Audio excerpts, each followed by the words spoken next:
Imagine checking your bank account on a quiet Sunday evening and seeing a balance that feels reassuring. Perhaps $1,000 sitting comfortably above zero, enough to cover the next rent payment, groceries for the week, and a minor emergency if something small goes wrong. In that moment, the number creates a subtle psychological shift because it signals safety, and safety changes behavior. You sleep slightly better, you hesitate less before a purchase, and you interpret financial uncertainty as manageable rather than threatening. Yet this sense of stability is often more emotional than mathematical, because a $1,000 buffer is not a system. It is a temporary cushion resting inside a much larger economic structure that continues moving whether you feel prepared or not. The buffer illusion begins with perception.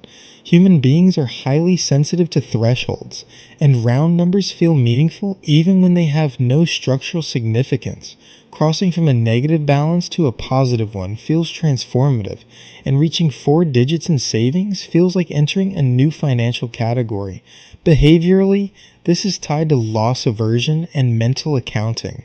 Once the account is above zero, the brain shifts from survival mode into maintenance mode, and maintenance mode is calmer, but also less vigilant.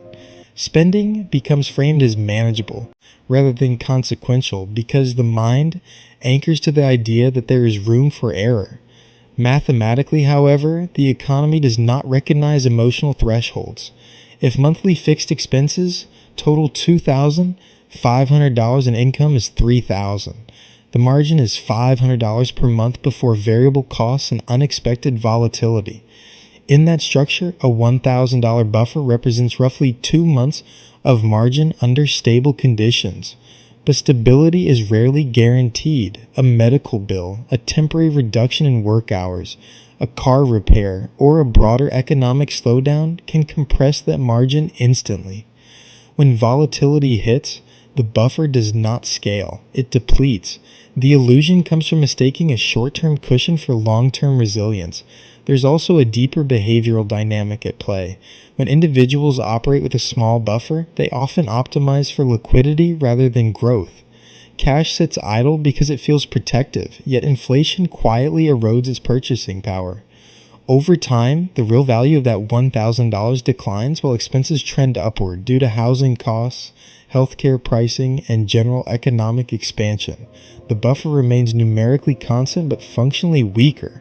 This creates a paradox where someone feels stable while their structural position gradually deteriorates. Historically, similar patterns appear during economic expansions. Households feel secure when asset prices rise and employment remains strong, so precautionary savings decline relative to spending. Then when cycles turn, the absence of deeper reserves becomes visible.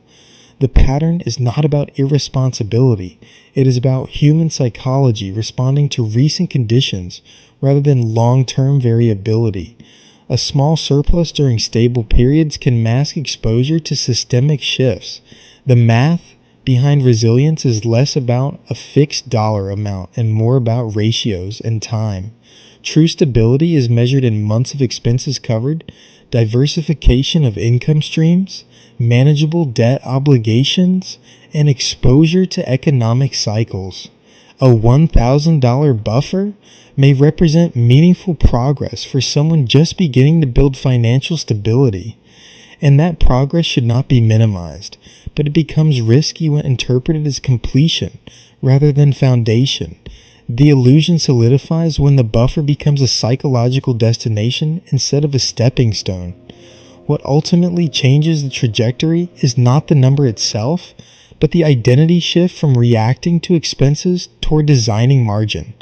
When financial decisions are framed around building systems that expand surplus over time, small buffers evolve into structured reserves, investment capacity, and strategic flexibility.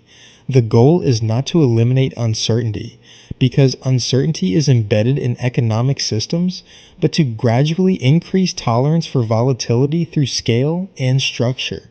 $1,000 can be the beginning of that process, but only if it is understood as a starting point within a larger mathematical framework, rather than a signal that the system is secure.